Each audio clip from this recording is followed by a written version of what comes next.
de Alzheimer, porque ele fala que o paciente de Alzheimer falou coisas confusas, não se lembrava de coisas na sua fala. O general Heleno, ele duvidou do diagnóstico de Alzheimer, porque o general Heleno, paciente de Alzheimer, né, disse uma data que não correspondia à data do diagnóstico. Ou seja,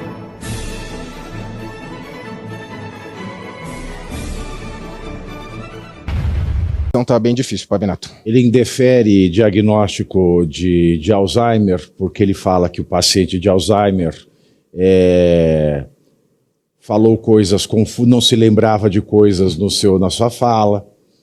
O general Heleno, ele duvidou do diagnóstico de Alzheimer, porque o general Heleno, paciente de Alzheimer, né, disse uma data que não correspondia à data do diagnóstico. Ou seja, porque o paciente de Alzheimer se esqueceu, o paciente de Alzheimer não tem Alzheimer, sendo que o Alzheimer é a doença do esquecimento.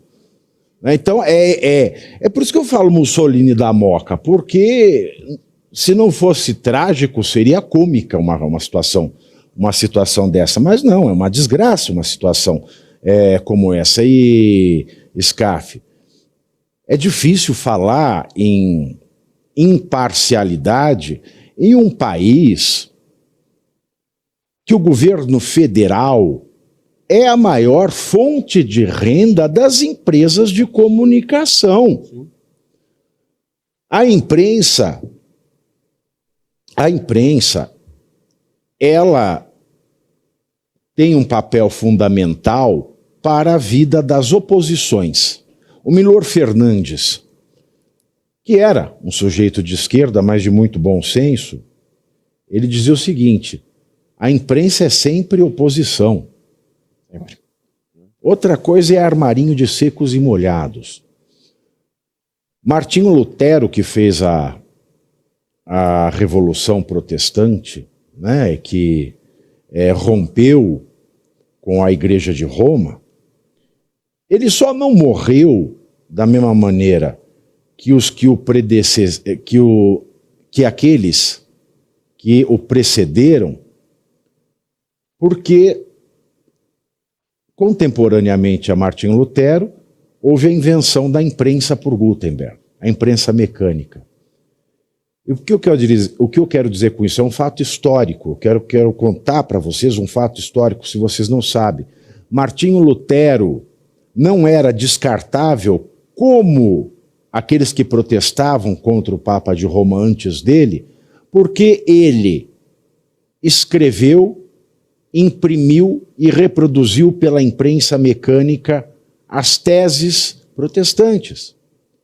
Então, a ideia de Martinho Lutero passou a circular e a ser independente da sua boca, porque as suas ideias estavam impressas, reproduzidas.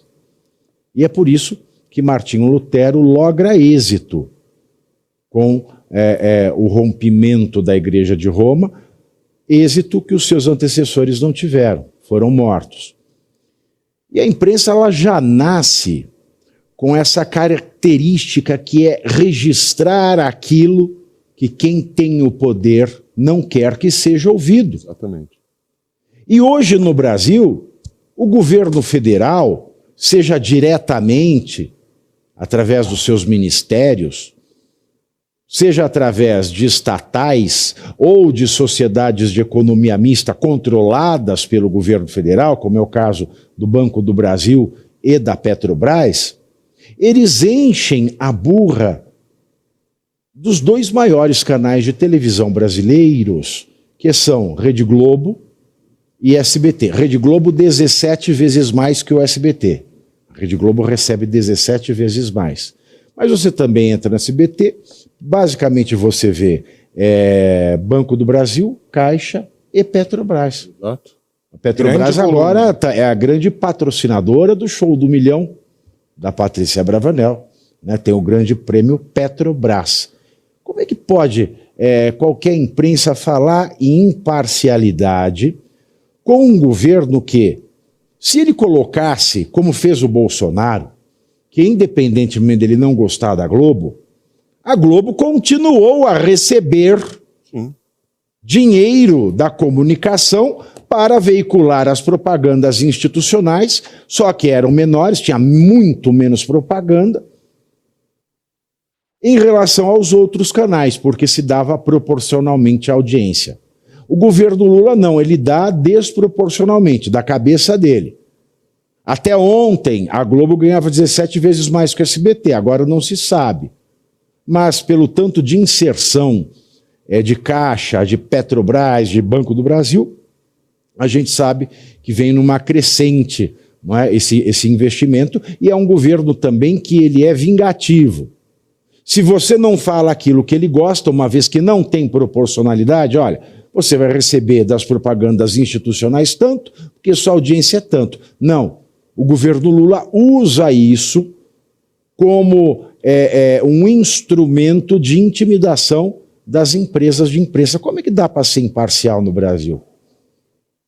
Então, isso tudo que você falou é tão verdade, mas a gente precisa de um poder moderador para tudo isso. Quer dizer, quem é que vai regular esse repasse de dinheiro para onde eu quero? O STF, que tal? Alexandre de Moraes. Não, eu acho que tudo isso tinha que ser regulado por lei, né? Você tinha que ter lei regulando tudo isso, porque senão fica muito fácil você distribuir dinheiro e, obviamente, controlar a mídia. O que você acabou de dizer é o seguinte: eu controlo a mídia com dinheiro, nada mais do que isso. Então, se o Congresso Nacional tivesse celeridade e atitude com relação a isso, já poderia estar regulamentando uma coisa dessa, para ser proporcional, ou para não ser proporcional, ou para eventualmente não exigir lado político e assim, porque, como você bem disse, Pavinato, a gente sempre falou que quem era o quarto poder? Ministério Público, que é o fiscal da lei pela lei, e você acabou de dizer, a imprensa que é fiscal da notícia, né? Esses sempre foram os quartos poderes, vamos dizer assim. Então eu acho que tudo isso vem à tona para que a gente possa cobrar do próximo Congresso regular determinadas coisas. Por exemplo, nós temos que fazer uma lei complementar explicando o que é imunidade parlamentar, né? Porque ninguém respeita a imunidade parlamentar, então você tem que colocar um dicionário lá debaixo do artigo 53 para explicar o que é imunidade parlamentar, né? Colocar um dicionário Aurélio ali. Por exemplo, se eu for tomar uma vacina, vamos dizer assim, eu levo a minha criança para tomar a vacina da poliomielite. Aí a criança pega a poliomielite. Aí a pessoa processa o laboratório da vacina da poliomielite. Aí o laboratório fala, olha, no Brasil imunidade não quer dizer que imuniza. Porque nós estamos chegando nesse ponto. É verdade, é verdade. Não é porque está escrito imunização que tem imunidade. Não, veja a imunidade parlamentar. Não, e mais, ficar falando de código de conduta da Suprema Corte, isso é cortina de fumaça. Cadê o Congresso para mudar a lei orgânica da magistratura? Cadê o Congresso para modificar as punições e fazer com que todo e qualquer juiz possa ser investigado? Porque se você não pode ser investigado, o que faz a sua cabeça? Primeiro que a questão da vitaliciedade virou psicopatia. Ninguém sabe o que é vitaliciedade mais. A vitaliciedade é garantia de liberdade de decidir e não de achar que pode fazer o que quiser. Então, essas coisas que o Congresso precisava se mexer, porque senão vai ficar com a Constituição que a gente está aí, Pavinato, e eles simplesmente dizendo, a Constituição diz que eu não sou punido, eu posso fazer o que eu quiser, eu sou a última palavra, então eu posso revogar a lei, como foi feito agora na questão da lei do impeachment, uma decisão liminar revogando uma lei, quer dizer... Até quando o Congresso vai permitir isso? É porque a verdade verdadeira do Brasil é que a gente tem desenhado na Constituição, pelo menos, um sistema de freios e contrapesos montesquiano bastante satisfatório. Já permite, né? Ele permite. Exato, porque o STF não tem a última palavra. Exato. A gente tem, por exemplo, um caso judicial, um caso da sua vida, um caso de família, de guarda de filho, pega uma coisa da sua vida. Você entra com um processo na primeira instância do seu estado, recorreu para a segunda instância no seu estado, recorreu para o STJ lá em Brasília, e como é uma matéria constitucional, você recorre ao STF. O STF decide. O STF não é a última palavra. A última palavra é a lei, é a Constituição. A última palavra é a Constituição, não o STF. Porque se o STF ele decide contra a Constituição, o Senado ele pode condenar esses ministros por crime de responsabilidade. Eles perdem o cargo e ficam inabilitados para o exercício de qualquer função pública por 8 anos. Portanto, a última palavra é da lei. A última palavra é da Constituição. Porque o senador ele pode empichar o ministro do STF de acordo com a lei, de acordo com a Constituição. E a última palavra é do STF de acordo com a lei, de acordo com a Constituição. Então a gente vive, né, nesse mar de equívocos conceituais. Todo mundo gosta de ficar lembrando daquela frase do Nelson Hungria, que foi um dos autores do Código Penal, e também foi ministro do STF, isso lá nos idos da década de 1940, que ele dizia que o STF é o poder que pode errar por último. É o tribunal que pode errar, é o último que pode errar. E eu acho que a gente fica repetindo paráfrases dessa fala do Nelson Hungria, a gente se esquece que o império é da lei e não da interpretação. Nem tudo se interpreta. Exatamente. Nem tudo se interpreta. Principalmente princípios e doutrina. Porque estão deturpando a doutrina, né? Estão dizendo que 2 mais 2 é 5. E cada senador, esse é o grande problema. Cada senador tem um corpo jurídico ali. Poderia, ó, tá aqui o parecer, você está descumprindo e intimar o ministro para esclarecimento. Eles têm muitos funcionários. Hoje é tudo gente de filmagem, corte e edição. Ah, não, sim, mas digo, o Senado tem uma quantidade de funcionários gigantesca. Tem uma advocacia do Senado que consegue fornecer os elementos básicos para cada senador de falar, ó, está infringindo isso, chame para esclarecimentos. Mas quando o presidente do Senado, da Câmara, vira o dono, ele vira o dono da pauta, ele é o dono de tudo. E lembra que você até criou aquela interpretação, aquele entendimento de que nem precisaria do presidente do Senado para avançar qualquer pedido de impeachment. Não é interpretação, não, tá na lei, é claro. Você fez uma construção com o que está na lei. Eu fiz um organograma, eu desenhei, exato. Não, mas pior do que isso que você está falando é o seguinte, quando você está formando uma lei, ela passa por uma comissão de Constituição. E você quer saber uma coisa? A advocacia do Senado não se opôs àquele organograma. É que nenhum senador teve culhão para levar em frente. Sim, sim. Era um pela ordem. Era pedir um pela ordem numa sessão e impor. Não, olha só. As duas casas legislativas, como na vereança e na Assembleias Legislativas, tem CCJ. Quer dizer, você tem Comissão de Constituição e Justiça para saber se é constitucional. Aí passa na CCJ. Aí passa no plenário. Aí vai para outra casa, mesmo procedimento. Aí chega um ministro do STF e diz que é inconstitucional? Pois é, o ministro do STF ele virou a CCJ do Congresso. É, a CCJ do Congresso. É uma CCJ a posteriori. O que é ridículo. Porque... E aceitou esse papel. Aceitou, porque a Câmara vota, o Senado vota, o presidente sanciona ou veta, o Congresso pode derrubar o veto, e aí vem o STF... E pode derrubar veto, pode sancionar, pode vetar por último, ele pode fazer o diabo. Criar novas leis. Que ele exatamente, criar nova legislação.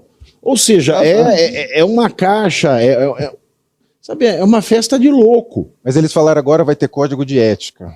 Não, isso aí o Fachin quer. Só o Fachin quer, ninguém quer, mas digo, isso já tem. Não, aí a solução ele fala código de ética do que já tem. O CNJ publicou o Código Nacional, o Código de Ética do CNJ, ele não é velho, ele é recente, ele é da década agora, ele não tem 15 anos. Sim, mas não tem 15 anos o Código de Ética do CNJ. Mas como você disse, existe o lugar que se pune o juiz da Suprema Corte. O problema é que isso não está sendo feito, né? E aí você tem que endurecer uma legislação que está fraquíssima, porque esqueceram desde da Constituição de 88 que a vitaliciedade precisa ser regulada. Essa que é a grande verdade. Você não pode ter como cláusula pétrea uma pessoa que é impunível. Como assim? Quer dizer, eu sou impunível e ainda está na cláusula pétrea? Quer dizer, você não pode mexer e eu posso fazer o que eu quiser? Então, aí que adoece o país, porque é aí que vem a rasgação da separação dos poderes. Né? Eu desrespeito o poder X e comigo não vai acontecer absolutamente nada. Salvo, né, como você disse, Pavinato, se o Senado cumprisse a sua função. Exato. A punição é ir para casa com a aposentadoria compulsória. E abrir um escritório de advocacia e ficar riquíssimo. Fazer o advocacy. Fazer o advocacy. Né? Advocacy é legal, né? Especialização em tribunais superiores. Só faço Brasília. Só faço Brasília. Só Brasília. Bom, vamos continuar aqui com a nossa pauta, porque, segundo informações do jornal O Globo, o governador de São Paulo, Tarcísio de Freitas... E você aí já está preparado para ter todos os argumentos para dizer que Marx não foi um cara legal, para dizer que o comunismo não é um lugar para diversidade, para desmontar essa grande fake news histórica da esquerda, que é repetida por nossos professores de história, de geografia, de sociologia, que é repetida nas universidades, que é repetida nos livros. Está preparado para dizer por que Marx não era um cara legal e por que todo marxista raiz também não é, e porque o comunismo é terrível. Você já leu nos Anais de Marx? Pois é, aqui nesse livro você vai encontrar tudo o que você precisa saber para responder aquele sabichão que diz que Marx é um cara legal, pois não é. Leia agora, nos Anais de Marx, a trolha do comunismo transviado para encaçapar idiotes. À venda em todas as livrarias do Brasil, pelo site ou nas lojas físicas. Não deixe de ler.